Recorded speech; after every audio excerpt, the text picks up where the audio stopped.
Sabadi, mesdames, messieurs, merci de nous rejoindre pour cette édition en français de la télévision nationale Lao.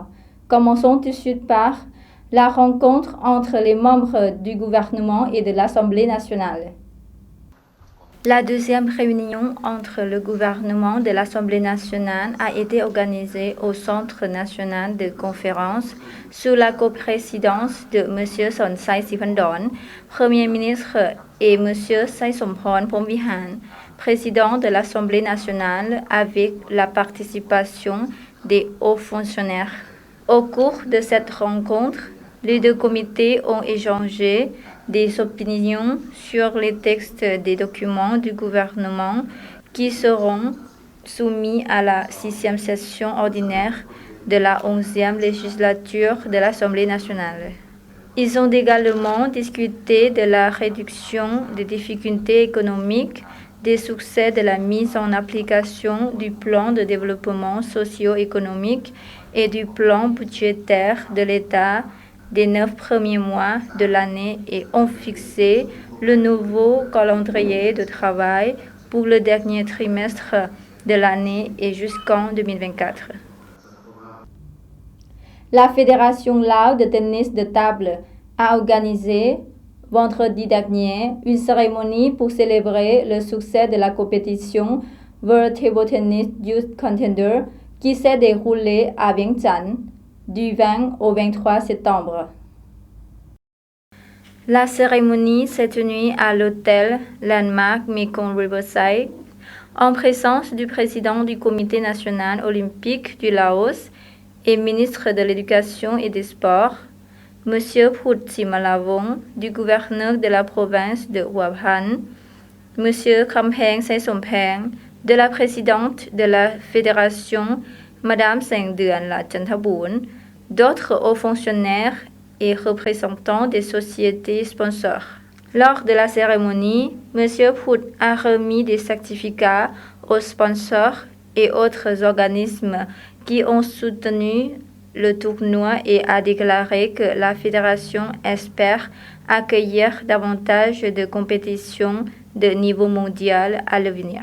M. Phut a félicité la Fédération Lao de tennis de table pour l'organisation réussie du tournoi, affirmant que les gens du monde entier auraient pu observer le travail accompli par la fédération et que le comité d'organisation de la compétition avait atteint ses objectifs.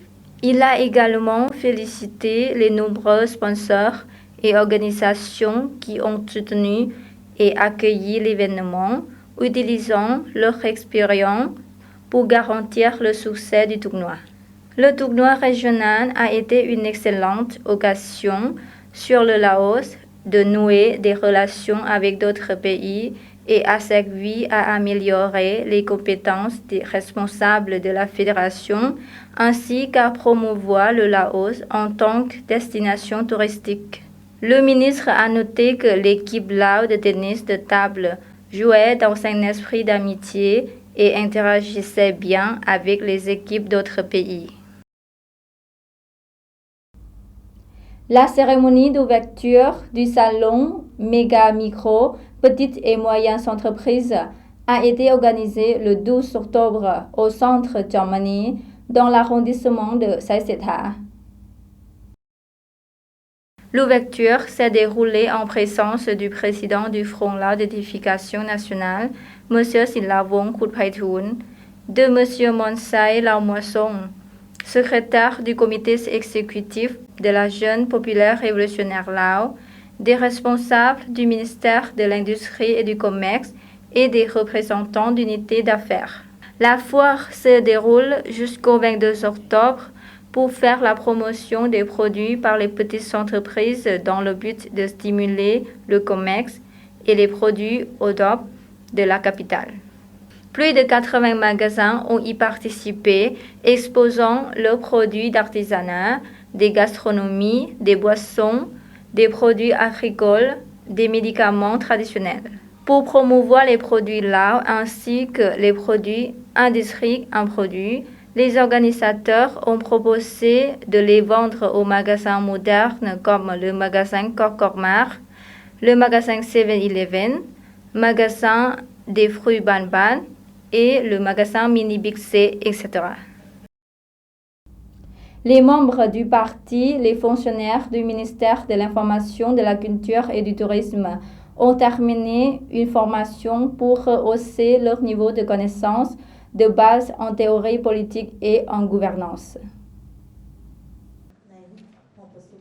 La cérémonie de clôture a été organisée le 16 octobre 2023 à Vientiane et co-présidée par Mme Khamla Keounkham, chef adjointe de l'Institut national de la politique et gouvernance, et M. Alun Bounmisai, chef du département personnel du ministère de l'Information, de la Culture et du Tourisme. Au cours de la formation, les 40 participants ont acquis la connaissance de base sur la théorie du marxisme-léninisme des idées du président Kaïson Phomvihan, la politique du parti et la loi de l'État. Cette formation s'est déroulée du 13 juillet au 16 octobre 2023. Les autorités de la capitale Vientiane ont organisé la destruction de drogue pour célébrer le 22e anniversaire de la Journée nationale de la lutte contre de la drogue le 12 octobre. L'événement s'est déroulé en présence de M. Anubhav Dunalum, secrétaire du comité du parti, président du Conseil populaire, président de la Défense nationale de la sécurité de la capitale, du général de division Kham King Phuila Manivong, vice-ministre de la Sécurité et du général de division Kham Liang Uthakaison, vice-ministre de Défense nationale.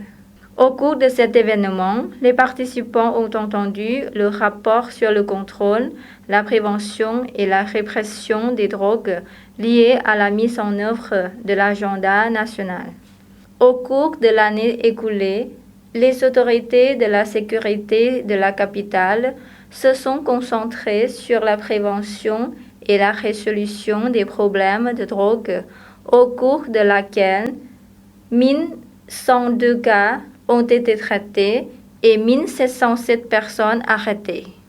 Pour célébrer le 22e anniversaire de la Journée nationale de la lutte contre de la drogue de cette année, les autorités ont brûlé 385 kg d'amphétamine, 43 kg d'héroïne, 7 kg de méthamphétamine, 2 kg de kétamine, 33 g de marijuana et des cigarettes électroniques, entre autres. Voilà, c'est la fin de cette édition. Toute l'équipe vous remercie pour votre fidélité. Pour voir ou revoir nos reportages, rendez-vous sur la page internet du journal français de la télévision nationale Lao. Au revoir.